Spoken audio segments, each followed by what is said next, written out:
faz parte, pode ser organizado em 3 paradigmas. Paradigma é um conceito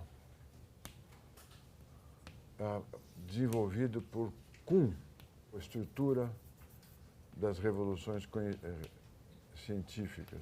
Esse é um físico cuja tese de doutorado é estudar como se deu a mudança de paradigma do geocentrismo para o heliocentrismo, ou seja, para a astronomia e para a física, que supunha que a Terra era o centro do mundo, para uma outra física, onde o Sol era o centro do mundo.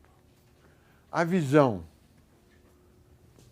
dos conservadores é que a revolução, o pensamento científico se dá através do trabalho de vários pesquisadores presos em laboratórios de avental branco, colhendo dados, e com esses dados vão reformulando gradualmente o seu pensamento.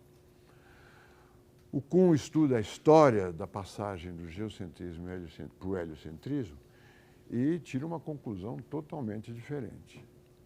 Primeiro, há um debate, há uma luta política entre os 2 paradigmas.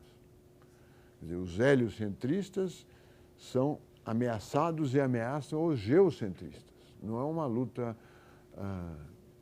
entre monges que procuram a verdade e quando a verdade contraria, a nova verdade encontraria uma verdade anterior, ele pede desculpas e muda de ideia tranquilamente. Não é assim. Portanto, o embate entre cientistas é um embate tão duro e tão cheio de rivalidades como o embate entre os políticos. Então, o geocentrismo, para ser derrubado pelo heliocentrismo, custou episódios conhecidos, como vocês conhecem, e eu vou relatar depois, do julgamento pela Inquisição do Galileu, né, que falava que a Terra se movia em torno do Sol e na Inquisição, no Tribunal da Inquisição, para salvar a própria pele, negou que isso ocorresse. Todos conhecem esse episódio. A mesma coisa acontece em todas as áreas de ciência, de conflito entre paradigmas. Um paradigma, por exemplo, o paradigma do geocentrismo, uma vez estabelecido na comunidade científica, ele começa a gerar pesquisas que tentam comprovar esse paradigma inicial. Então, a Terra é o centro do mundo. Então, há várias pesquisas que caminham comprovando essa visão inicial. E começam a aparecer exceções. Astros cuja órbita não combina com a ideia, com o paradigma de geocentrismo, movimentos de astros que não estavam previstos, presença de astros que essa hipótese geocentrista não permitia que existisse. Então, esse paradigma vai sendo reformulado para que combine, essas exceções vão sendo trabalhadas para que eles combinem com o paradigma inicial, ou seja, com a hipótese que a Terra é o centro do mundo. Ele só será vencido quando aparecer um outro paradigma que trate, que dê conta, que explique essas exceções. Então, os cientistas do geocentrismo estão trabalhando nas exceções. E as exceções incomodam a tese principal, mas não a derrubam. Só a derrubam quando aparece um outro paradigma. Não, é o Sol que é o centro do mundo e não a Terra. Aí todas aquelas exceções foram resolvidas. O astro que nós não prevíamos pode ser previsto de forma melhor agora. A órbita dos planetas, que eu imaginava que eram circulares, e se explicava o movimento dos planetas com teorias de esferas muito complicadas, passam a ser resolvidas agora pela hipótese de que as órbitas são elípticas do Kepler. Há, então, uma substituição de paradigma. Sobre isso, um intervalo interessante. Por acaso eu assisti um curso sobre o evento do Galileu e é muito interessante o que aconteceu. A Igreja já estava incorporando a ideia de que a Terra não era o centro do mundo. E a Igreja Ilustrada não se incomodava de forma significativa com uma interpretação não literal da Bíblia, mesmo naquela época. Porque a interpretação...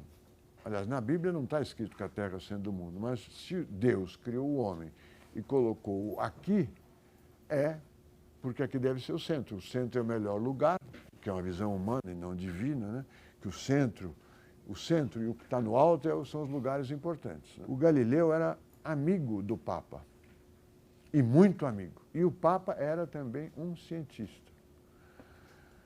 E ambos conviviam e trocavam diálogos e conversas sobre ciência, sobre como é que a Terra move em torno do Sol, como é que é a trajetória dos planetas. Eram dois cientistas, o Galileu, não religioso, e o Papa. Só que o Papa propôs uma teoria sobre as marés e expôs ao Galileu, que achou ridícula a teoria. Não é, para nós, eu esqueci o detalhe, que as marés seriam decorrentes da rotação da Terra, e vocês sabem que as marés são decorrentes da atração da Lua e do Sol sobre o mar, né? Ele propôs essa teoria e o Galileu, como todo bom cientista, escreveu um livreto gozando o Papa, sem limites, e gozando a teoria que ele fez, um livretinho. E depois também publicou um livro, ou antes, dizendo que a Terra que era o centro do mundo, ou que se movia em volta do Sol. O Papa, como todo cientista, que também é vaidoso, ficou irritadíssimo com o livro do Galileu e o chamou para o Tribunal da Inquisição para ele retirar o que ele tinha dito. Mas o tema da disputa não era o heliocentrismo, era uma vingança contra o livro que gozava o Papa. E o Papa, que era amigo do Galileu, se preocupou em colocar nesse tribunal o seu cunhado. Não sei como é que o Papa tem cunhado, mas ele tinha um cunhado, um primo, que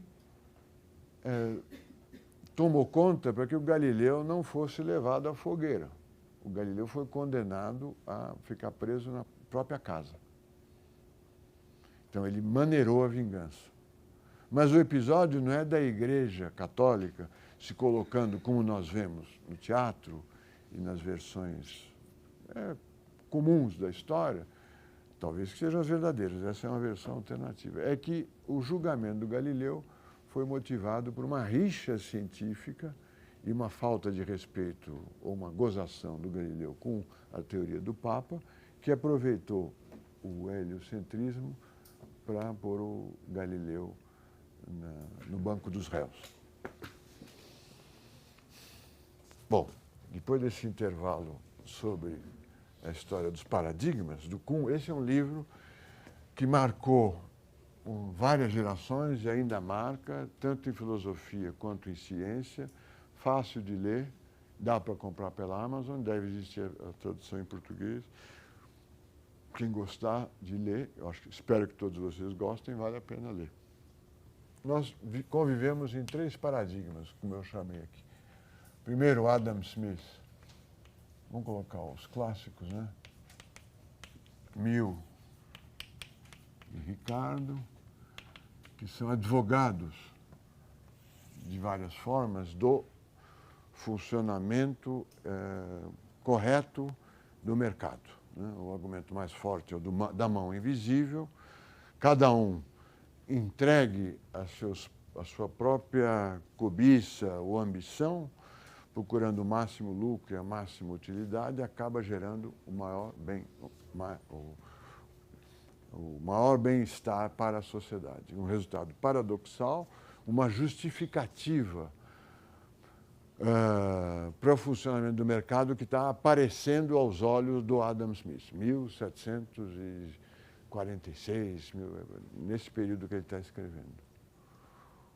O Marx é o outro paradigma, dizendo, olha, o sujeito não é o indivíduo autônomo, competitivo, que sabe o que quer e, se deixado livre, obterá o melhor para a sociedade e para si mesmo, como esses aqui proviam. No Marx, a grande revolução é que o sujeito é o capital. Ou seja, vivemos num sistema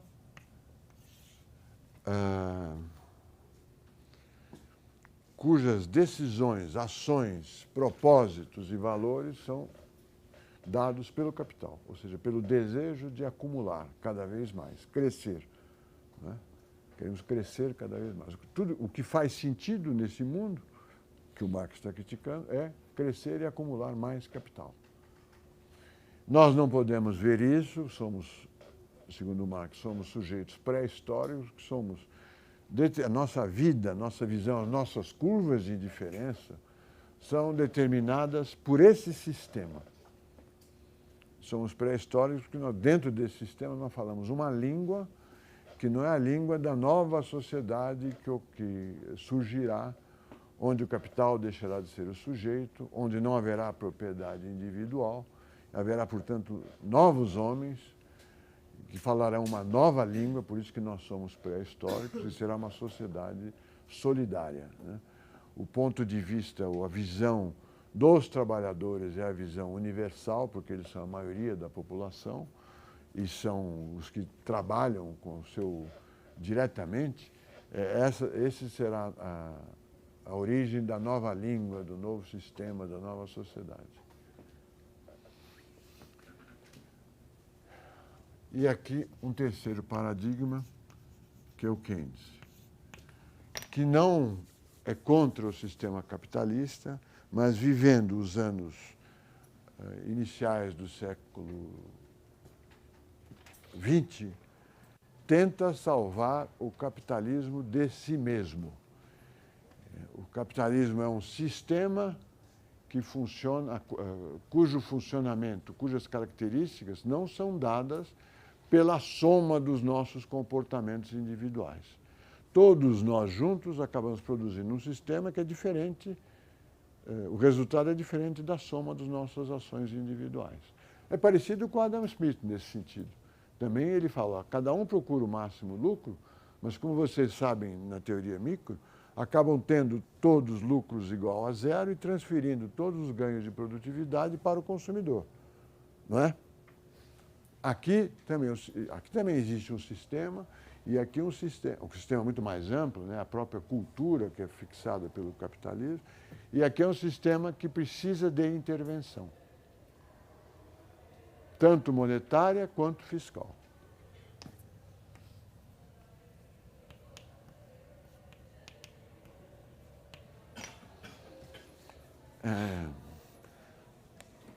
Simplificadamente,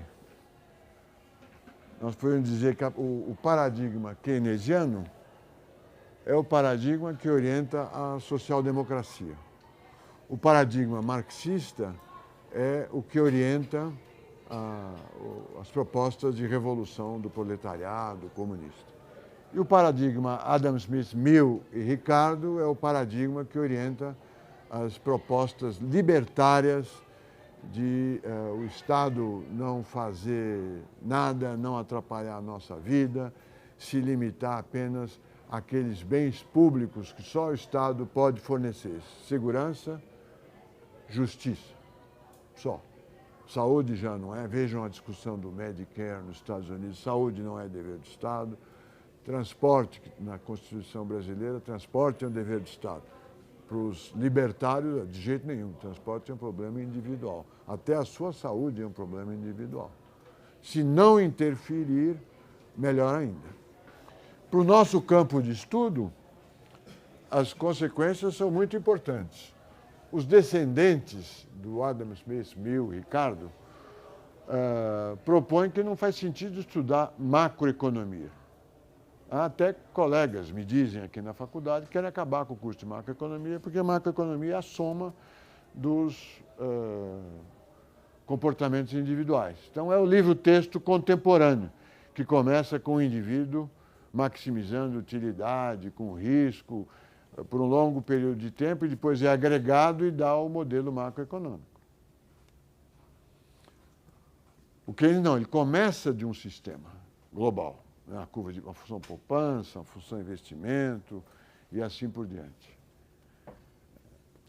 Aqui, por incrível que pareça, não existe moeda. Quer dizer, nesta teoria, não existe moeda.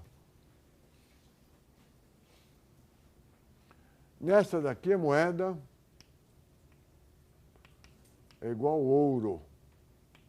É a moeda mercadoria. Mas a economia capitalista é uma economia onde tudo é uma mercadoria. Só existe mercadoria se existir moeda. Sem moeda não haverá mercadoria. E aqui no Keynes a moeda é uma moeda fiat, quer dizer, é uma moeda fiduciária. Ou pelo menos ele propõe que ela seja uma moeda fiduciária. O problema da convivência desses três paradigmas o problema não, a característica é que o diálogo interparadigmas é um diálogo restrito. A teoria keynesiana é incorporada pelos clássicos, vira a teoria neoclássica, depois é reformulada pelos novos clássicos e vira a teoria nova clássica.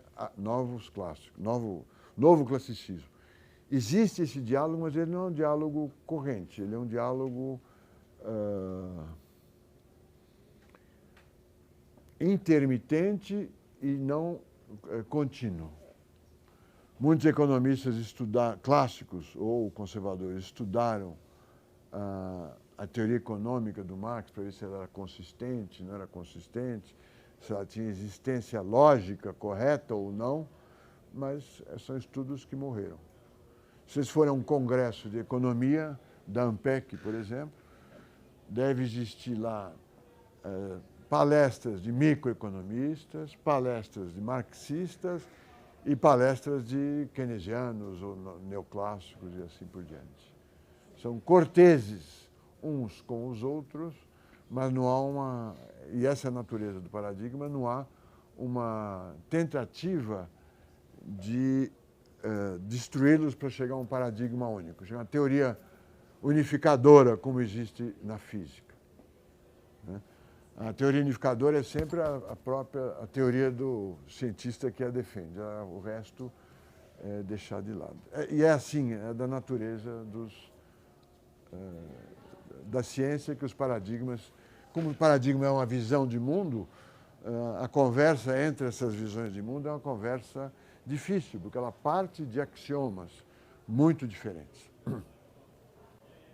Você não pode fazer a teoria do bem-estar social, desenhando curvas de indiferença e depois dizendo, mas estamos num mundo marxista, essas curvas de indiferença tremem ou são dadas por um terceiro ou não têm significado. Não existe isso. E nós vamos passear na teoria monetária aqui e aqui, pular o Marx, para respeitar a questão dos paradigmas, tá certo? E a minha ignorância. Eu vou falar dos clássicos e dos keynesianos e da disputa entre eles. Então, esse é o chão sobre o qual nós vamos discutir a teoria monetária como se fosse literatura ou artes plásticas ou música, apresentando uma teoria contra a outra. O debate é infindável. Eu diria que ele, se fosse fazer uma descrição geométrica, ele tem um percurso em termos de espiral. Ele passa sempre pelos mesmos temas, mas em altitudes diferentes. Não quer dizer que sejam mais esclarecedoras, mas é num outro nível. Não é? Então, o mesmo debate a essência do debate vai se apresentar entre clássicos e keynesianos, neoclássicos e neo-keynesianos, neoclássicos e monetaristas, perdão, depois novos clássicos e novos keynesianos. Ele é um debate muito interessante, mas também nos assusta um pouco que continuamos há 3 séculos discutindo a mesma coisa. Mas não é uma característica apenas do conhecimento econômico, é uma característica de muitas outras áreas de conhecimento. Nós vivemos num momento especial, sempre nosso momento é especial, mas é um momento especial marcado pela crise do sistema bancário americano, financeiro americano, em 2008, e que agora se reflete, ou desde aquela época, se reflete na crise europeia, né, do euro. Eu expliquei para vocês o que é paradigma, eu expliquei qual é a característica básica desses dois paradigmas, classificando-os ousadamente entre direita e esquerda. Eu sugeri para vocês a leitura do Kuhn, Estrutura das Revoluções Científicas, ou de algo sobre o Kuhn que esclareça o que o Kuhn diz, que é um livro que marca a geração universitária em economia, em ciências e em filosofia desde os anos 70. E eu convido vocês para lerem dois livros que são, de certa forma, a visão jornalística do tema desse curso nosso. O primeiro livro é do Liaquat Ahmed, chama-se Lords of Finance. É um relato jornalístico dos 4 presidentes de Banco Central importantes na crise de 30 e no período posterior à Primeira Guerra Mundial. É um relato jornalístico, como é que era o Montagu, como era o Strong, como era o francês, o Mourouet, e como era o alemão, o Chartres.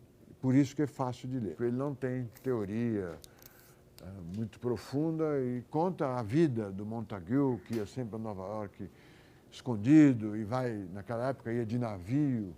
É uma época que as comunicações são por telégrafo e é uma época crucial da economia capitalista. Eles são os últimos defensores do padrão ouro e eles são os que destroem ou são levados a destruir o padrão ouro.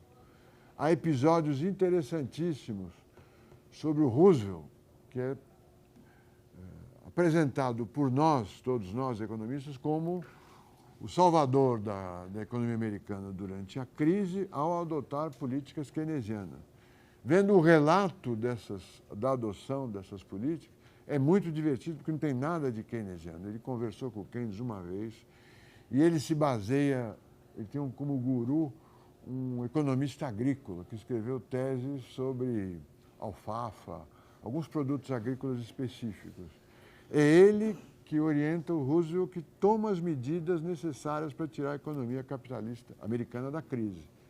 Quais são? Ele procura uma inflação, porque o drama da época era a deflação. Para vocês entenderem como o mundo é diferente, né? O drama de todos os países da Europa Ocidental era a deflação, e ele consegue tirar os Estados Unidos da deflação fazendo duas coisas. Primeiro, saindo do padrão ouro e, segundo, especulando com o ouro para que o preço do ouro suba. Os Estados Unidos era, na época, o maior detentor dos estoques de ouro. Ele começa a operar no mercado de ouro, aumentando o preço do ouro. Numa passagem interessante, ele fala, por que o senhor aumentou o preço do ouro em 21 centavos? Ele que tomava essa decisão na sala do presidente com 2 ou 3 pessoas. Compra ouro mais caro, compra ouro mais caro. Por que o senhor aumentou 21 centavos? Ele falou, porque 21 é 3 vezes 7. E só isso. E ele recuperou a economia capitalista a partir dessas duas políticas. Para azar de todos nós, em 1937, ele é acometido de uma preocupação fiscal, faz um tremendo corte nos gastos fiscais e joga a economia americana de novo na recessão, que só será resolvida em 1939 com a guerra. É a guerra que retirou a economia mundial da recessão. A mesma história, com um pouco de pesquisa, se pode contar sobre o Getúlio.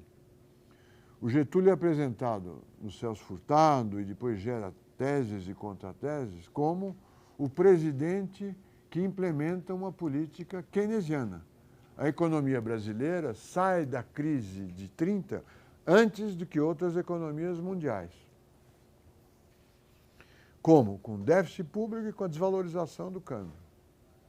Só que lendo o diário do Getúlio Vargas, que é um diário, uma espécie de diário de bordo, ele descreve, fui a tal lugar, conversei com fulano, não tem reflexões. Mas ele foi impresso pela Fundação Getúlio Vargas em 3 volumes. É curioso ver. É curioso ver os dias que ele foi ao cinema, sozinho ou com segurança. Há um documentário que mostra ele entrando num cinema na Praia do Russell, aquele lugar do Rio onde está a Manchete, onde está o Hotel Glória, abre-se a mala de segurança e só cai papel. E ele vai ao cinema. Ele passa férias em Petrópolis, assim, 15 dias, 20 dias, e nessas férias ele vai a churrasco na casa do fulano de tal, churrasco na casa de não sei quem, piquenique. É o presidente da República. Muito bem, nesse diário, da mesma forma que no Roosevelt, o presidente da República relata os seus despachos com o ministro da Fazenda, Oswaldo Aranha, onde ele está sempre preocupado contra a desvalorização do real, do R$1.000 e com o déficit público. Precisamos cortar gastos, precisamos segurar o R$1.000, os R$1.000, né, a moeda da época, o cruzeiro, e ele não consegue segurar. Então, a revolução keynesiana do Getúlio, se aquele diário for um relato fidedigno do que ele estava fazendo, é feita contra as suas vontades. Ele está tentando ser ortodoxo, segurar o valor do cruzeiro e o déficit público, mas os fatos, ou a economia vai contra as suas propostas. E ele é, do ponto de vista histórico, o ministro, o presidente keynesiano que tirou a economia brasileira da crise logo a partir de 1932. Mesma coisa do que aconteceu com o Roosevelt. Muito bem, essa é a aula introdutória. Eu convidei vocês para lerem o Liaquat Ahmed, que é divertido, e tem um outro livro, Nicholas Wapshott, que está aqui na lista de leitura, que é a história da disputa acadêmica Keynes versus Hayek.